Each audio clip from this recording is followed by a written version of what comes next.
VAT বাড়ছে নতুন বছরে। এখন থেকে ১০০ টাকার খাবার খেলে গুনতে হবে ১১৫ টাকা।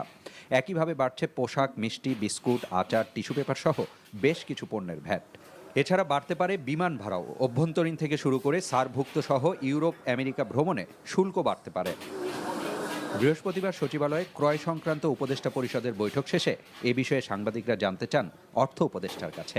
জিনিসপত্রের দামের উপরে তেমন প্রভাব পড়বে না, কারণ আমি বলি অত্যাবশ্যক জিনিসপত্র আমরা সব এসে জিরো করে দিয়েছি। আপনি ছাড়টা দেখবেন কি দিয়েছি আমরা, অত সেটার দিকে আপনি নজর দেন।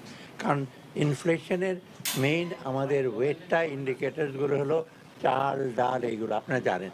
আমরা যে সমস্ত জিনিসের দাম বাড়িয়েছি ওগুলোর ভেরি ইনসিগনিফিক্যান্ট পার্ট অফ আমাদের ইনফ্লেশনের বাজেট। যার টার্ন ওভার ৫০ লাখ টাকার উপরে তারাই এখানে এটা বোধহয় আসবে, আর অন্য কোনো ব্যবসাতে এটা বোধহয় আসছে না। তাহলে কি ভ্যাট বাড়ছে আইএমএফ এর পরামর্শেই? সাংবাদিকদের এমন প্রশ্নের